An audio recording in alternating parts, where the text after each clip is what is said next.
जिंदगी इस गुलाब की तरह है। जिंदगी गुलाब की तरह खूबसूरत है। ये गुलाब खूबसूरत है, सुंदर है? बोलो हाँ। ये जिंदगी इस गुलाब की तरह खूबसूरत थी और है, रहेगी। लेकिन आप लोगों ने क्या किया? इस जिंदगी को लिया और मसल दिया, और मसलने के बाद ये हालत कर दी जिंदगी की। बोलो हाँ। जिंदगी को मसल दिया आपने, रिश्तों को मसल दिया, विश्वास को ऐसी मसल दिया आप लोगों ने। आप पे भरोसा किया था किसी ने, आपने किसी पे भरोसा किया, उसने आपके विश्वास को ऐसे मसल दिया। बेटे ने बाप के विश्वास को मसल दिया, पत्नी ने पति के, पति ने पत्नी के, रिश्ते खत्म।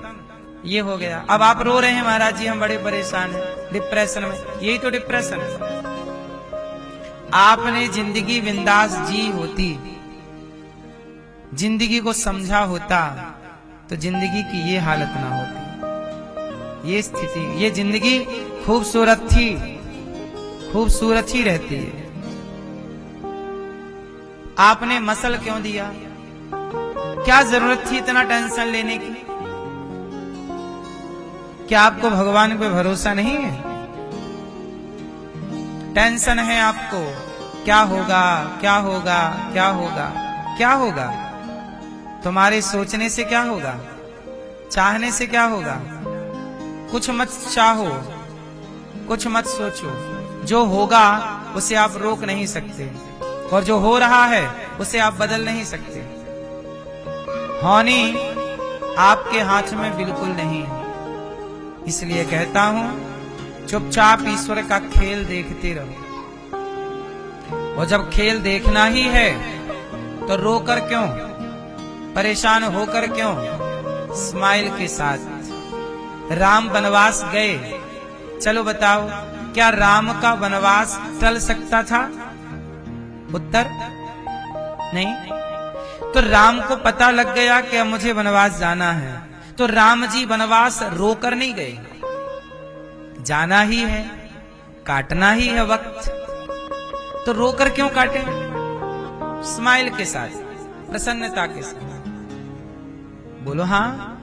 यदि राम जी रोते तो क्या रोने से भी वनवास टल जाता? तो जब मेरे रोने से मेरा वक्त नहीं टलता, तो उस वक्त को रोकर क्यों, हंसकर गुजारूं ना। मुझे पता है कि वक्त है, क्यों परेशान होना है? यही ना सिखाती है राम कथा, यही ना सिखाते हैं राम। आप सीख लो। जीवन तो जीना है। हाँ, दुनिया में हम आए हैं तो जीना ही पड़ेगा।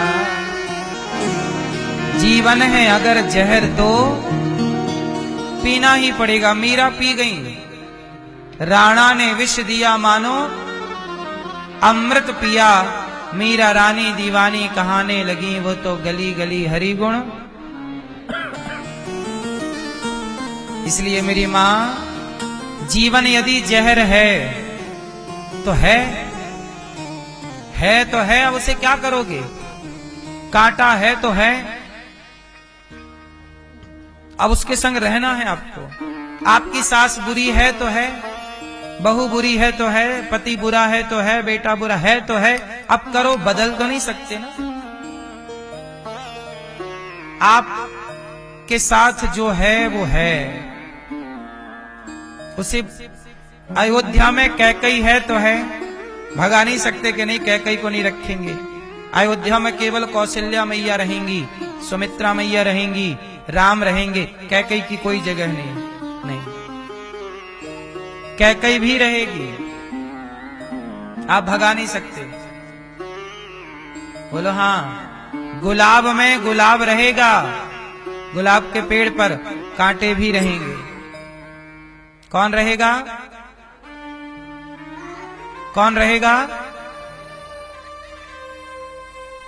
गुलाब में गुलाब तो है, पर कांटे भी रहेंगे।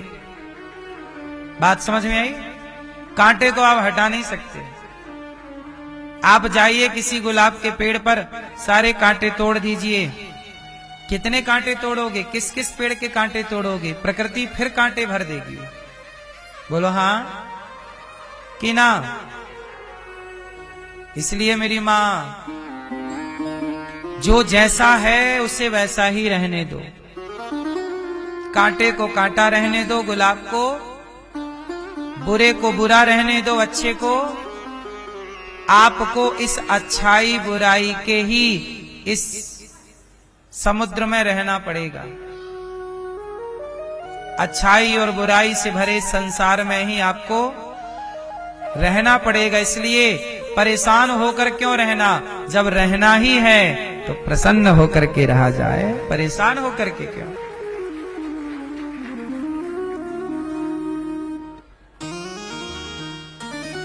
याद रखिएगा कि दुनिया में हम आए हैं तो जीना ही पड़ेगा। जीवन है अगर जहर तो हर परिस्थिति में प्रसन्न रहना समझदारी है। राम से सीखो, भगवान कृष्ण से नहीं सीखा आपने। भगवान कृष्ण के 56 करोड़ यदुवंशी आपस में लड़ गए, कट गए, मर गए। बोलो हाँ। और भगवान कृष्ण देखते रहे, चाह कर भी रोक ना पाए। भगवान कृष्ण के वंश का नाश हो रहा है और वो भी आंखों के, और वो रोक नहीं पाए। क्यों नहीं रोक पाए? क्योंकि गांधारी का शाप था। शाप था, अब था तो था। जगत के पालनहार जो चुटकी बजा दें तो सृष्टि का क्रम बदल सकता है। जो करोड़ों सूर्य को बनाने की ताकत रखते हैं, करोड़ों पृथ्वी को बनाने की ताकत रखते हैं, जो एक उंगली से गोवर्धन उठाने की ताकत रखते हैं, जो इतना सा मुंह खोल के पूरे इतने से मुख में पूरा ब्रह्मांड दिखाने की ताकत रखते हैं, वो कृष्ण का परिवार आपस में लड़के समाप्त हो रहा है और कृष्ण खड़े हैं, देख सकते हैं, कुछ कर नहीं सकते। इस संसार में आकर के जगत का पालनहार भी मजबूर हो जाता है। यहां वो भी कुछ नहीं कर पाते, यहां वो भी केवल देख सकते हैं, कर नहीं सकते, क्योंकि विधि का विधान है। इस धरती पे आए हैं तो धरती के नियम के हिसाब से भगवान को भी चलना पड़ेगा। बोलो हाँ। धरती के नियम के अनुसार किसे चलना पड़ेगा? जगत के पालनहार को भी धरती के नियम के हिसाब से चलना पड़ेगा। वो भी इस मर्यादा को तोड़ नहीं सकते।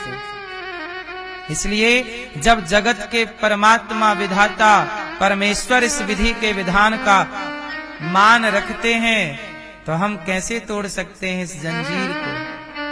इसलिए जो हो रहा है वो विधि ने तय कर रखा है, उसे आप देखिए, आनंद लीजिए। इसलिए भगवान कृष्ण का जब वंश आपस में लड़कर समाप्त हो रहा था, उस समय श्री कृष्ण मुस्कुरा रहे थे, बांसुरी बजा रहे। क्या करते? रोते कि मेरे बच्चे मर रहे हैं, मेरा पोता मर रहा, मेरा नाती मर रहा, मेरा ये मर रहा। क्या करते? रोते। तो रो करके क्या वो समय बदल जाता? क्या वो जीवित हो जाते? इसलिए कुछ चीजें आपके हाथ में नहीं है। बोलो हाँ। अच्छा ये बताओ, आपके हाथ में क्या है? आपके हाथ में रेखाएं हैं, और वो भी ऐसी जिनका मतलब आपको पता नहीं, जिनका मतलब है बहुत कुछ। हर रेखा का मतलब है, लेकिन मतलब पढ़ना हमें, ये भी एक भाषा है ईश्वर की, लेकिन ये भाषा हमें पढ़नी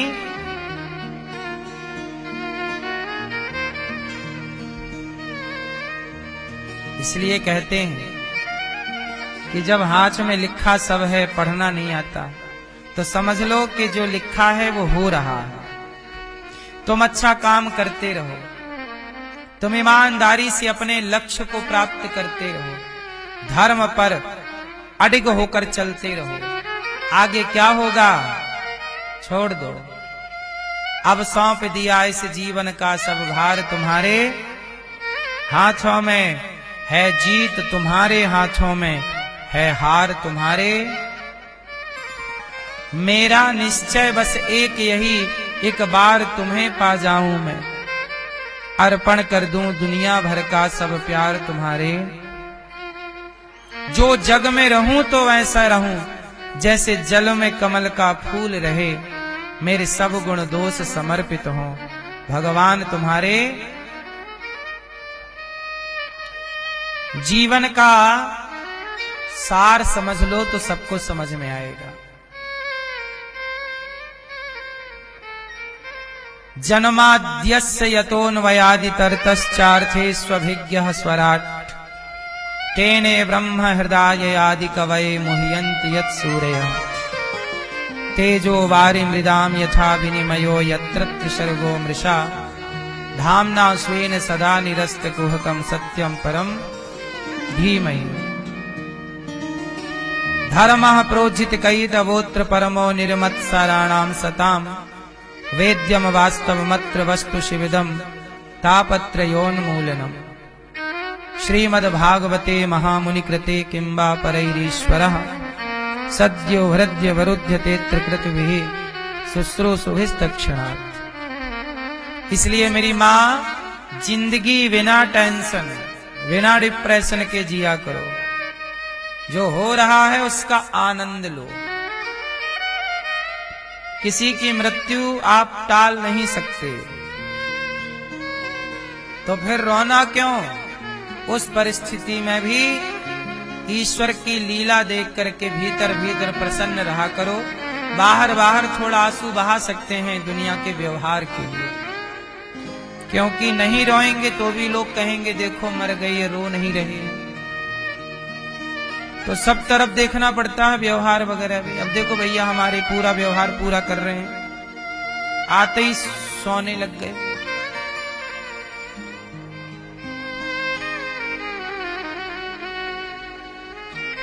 तो मनुष्य का धर्म क्या है, मानव का? तो आज से कितने लोग टेंशन में नहीं रहेंगे, डिप्रेशन में नहीं रहेंगे, चिंता मुक्त रहोगे। कितने लोग मुक्त रहोगे? क्यों रहोगे? क्योंकि आपके हाथ में माला ले लो और भगवान को याद करो बस। क्या है तुम नहीं जानते, वो सब जानते हैं। तुम जान भी लोगे तो रोक ना पाओगे। दशरथ जी जानते थे कि राम मेरा बेटा होगा बड़ा और वो वनवास जाएगा। ये बात दशरथ जी तब जान गए जब राम का जन्म नहीं हुआ, राम प्रकट नहीं हुए। पता है आपको ये बात?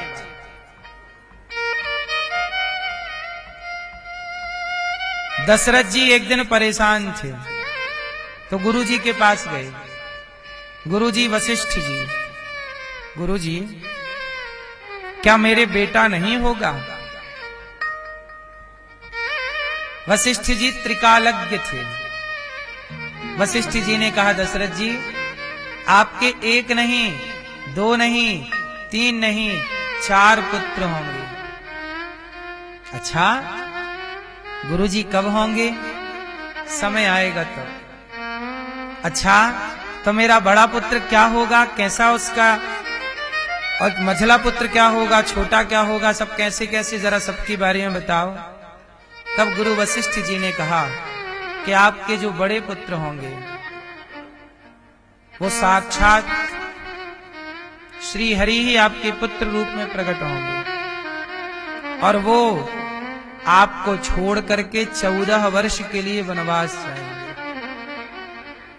और कारण ये बनेगा कई पूरी कथा सुना दी वशिष्ठ जी, एक एक बात सुना दी। दशरथ जी जानते थे कि राम को वनवास जाना है, जान कर भी होनी टाल ना सके।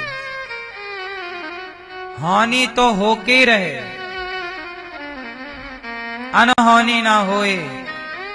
और जाको राखें राम जी, मार सके ना कोई। जो होना है उसे आप रोक नहीं सकते। चाह लो और जान लो, आप जान लो तो भी नहीं रोक सकते। यही विधि का विधान है। बोलो हाँ।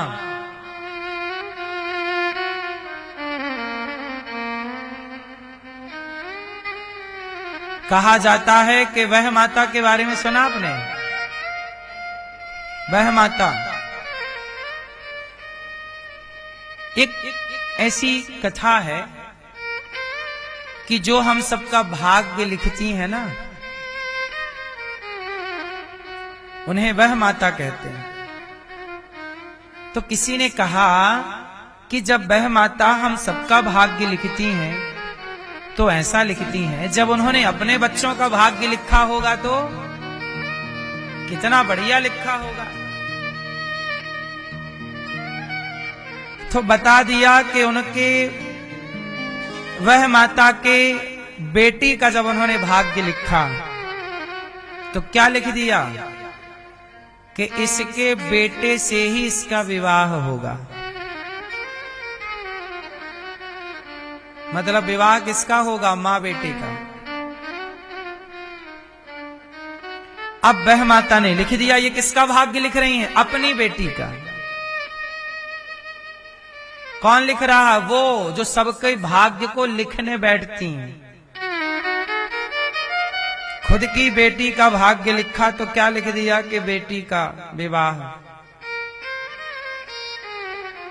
इसी के पुत्र से होगा। जब बेटी बड़ी हुई तो मां से पूछा कि मां, आपने हमारा भाग्य कैसा लिखा है, जरा बताओ पढ़ के। मां बोली नहीं बताएंगे, जाओ तुम काम करो। नहीं मां, बताना पड़ेगा। जिद की बेटी ने बता दिया कि बेटा बड़ी गलती हो गई, तेरे भाग्य में मैंने ये लिख दिया, बड़ी गलती हो गई।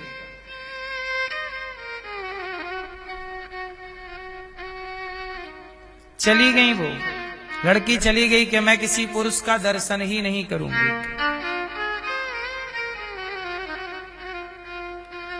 किसी का दर्शन ही नहीं करूंगी।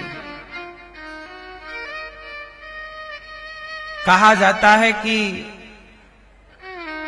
पानी पीने नदी में गई, किसी संत की लंगोटी वहां पड़ी थी, उसमें स्खलित वीर्य था। वह पानी पी रही थी तो वह अंदर चला गया। वो गर्भवती हो गई, पुत्र हो गया। उसने जंगल में छोड़ दिया, दूसरे जंगल चली गई। वहां से एक राजा गुजरे, उस बच्चे को देखा तो राजा ले गए। वही राजकुमार राजा बन गया। एक दिन वो राजा शिकार खेलने जंगल गया तो ये बाहर घूम रही थी जंगल में। दोनों को हो गया प्रेम, दोनों ने कर लिया विवाह। जब ये बहू बनकर आई तो सास ने बताया कि जो मेरा बेटा है ना, अच्छा वो कपड़े जिस कपड़े में इसने छोड़ा था बेटे को, वो कपड़ा राजा ले गया, कपड़ा सहित बच्चे को, तो कपड़ा रख दिया था। अब सास के पास ना वो कपड़ा इसने देख लिया। बोले ये कपड़ा कहां से आया? बोले ये बच्चा हमारा नहीं है, हमें जंगल में मिला था। अब वो समझ गई कि जंगल में तो ये कपड़ा मेरा ही था। कितना भी उपाय कर लो, उसने ये जंगल छोड़ा, वो जंगल छोड़ा, सोचा मैं पुरुष का दर्शन नहीं करूंगा, पर विधि के विधान ने वो सब करा लिया जो लिखा था। आप अपने मन से कुछ नहीं कर सकते। इसलिए कहते हैं कुछ चीजें हैं जो तय हैं। राम जी का वनवास तय था, रावण का मरण सुनिश्चित था, महाभारत सुनिश्चित था, होनी थी। इसलिए कृष्ण समझा समझा के थक गए, दुर्योधन को माना नहीं। क्यों नहीं माना? होनी थी। भगवान शंकर समझा समझा के थक गए माता सती को, पर माता सती राम की परीक्षा लेने चली गई और परीक्षा में फेल हो गई। सीता बन के गई। भगवान शिव ने माता सती का परित्याग कर दिया। किससे होनी टली है?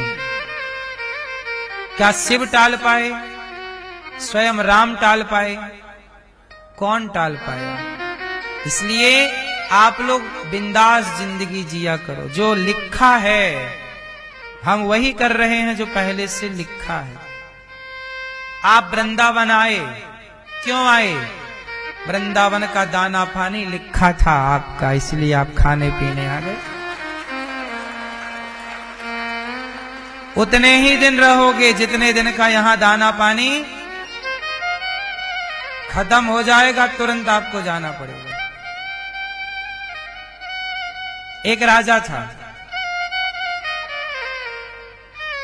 मक्के का दाना समझते हो? भुट्टा, मक्के का एक दाना राजा ने लिया। ऐसे एक ज्योतिषी गुरुजी थे, बड़े दिव्य ज्ञानी ज्योतिषी थे। तो ज्योतिष के ज्ञानी गुरुजी से पूछा राजा साहब ने कि ये मक्के का दाना है, इस दाने में किसका नाम लिखा है? कौन खाएगा ये दाना? हाँ, कौन खाएगा ये दाना? राजा ने कहा बताओ गुरुजी। गुरुजी बोले कि बाहर पेड़ पर एक कबूतर बैठा है। बाहर पेड़ पर एक पक्षी बैठा है, उसके भाग्य में लिखा है ये दाना। राजा हंसा, क्या बात करते हो गुरुजी? ये दाना जब मेरे हाथ में है तो ये दाना मैं ही ना खाऊंगा। बाहर पेड़ पर बैठा पक्षी कैसे खा लेगा? ये दाना मैं खाऊंगा। आपकी ज्योतिष गलत है, आपकी भविष्यवाणी आप गलत बोल रहे हैं। देखो मैं खा रहा हूं, सब देखो। राजा ने मुंह खोला और दाना मुंह पे रखा, और जैसे ही मुंह पे रखा राजा हंसी आई राजा को, और जैसे ही हंसी आई तो वो दाना फंस गया यहां गर्दन पे, गले पे, और फंस गया। तो अब राजा को आई छींक, और छींक आई तो वही दाना नाक से बाहर निकला, और बाहर निकला तो छींक में प्रेशर से चीज बाहर निकलती है। बाहर बड़ी दूर गया दाना, पेड़ पर पक्षी बैठा था, तुरंत दाना को मुंह पे रख के भाग गया।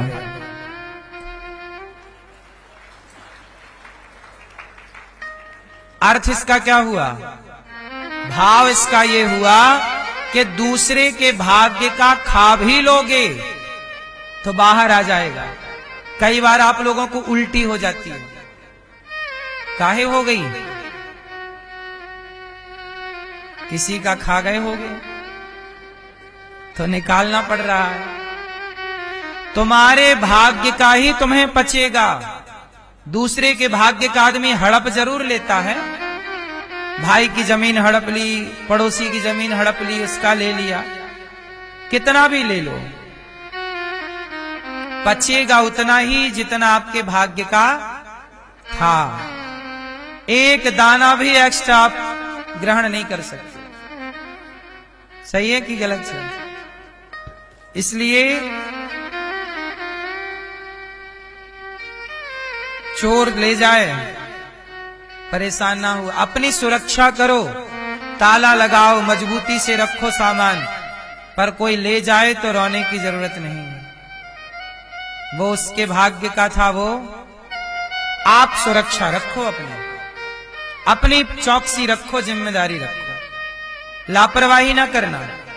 पर सुरक्षा के बाद भी कहीं कोई चीज चली गई तो वो उसके भाग्य की थी या था। आप हैप्पी रहो, बोलो हां कि ना। तुमसे पीछे रहने वाला तुमसे आगे निकल गया, जो तुम्हें मिलना था वो उसे मिल गया। आप रो रहे हैं कि मैं 1 नंबर से रह गया, मैं हो जाता, मेरा सिलेक्शन हो जाता। नहीं, वो तुम्हारे भाग्य का नहीं था। तुम्हारे भाग्य में कुछ और है। तुम खोजो कि तुम्हारा भाग्य किस ओर तुम्हें ले जाना चाहता है। तुम्हारा भी भाग्य ईश्वर ने बड़े फुर्सत से बनाया है, लिखा है। आप लोग पढ़ना नहीं जानते ना। आपके भाग्य को भी विधाता ने बड़ी फुर्सत से बनाया है। आपके भाग्य को तो फुर्सत से बनाया था, इसलिए तो आपके भाग्य में वृंदावन है ना।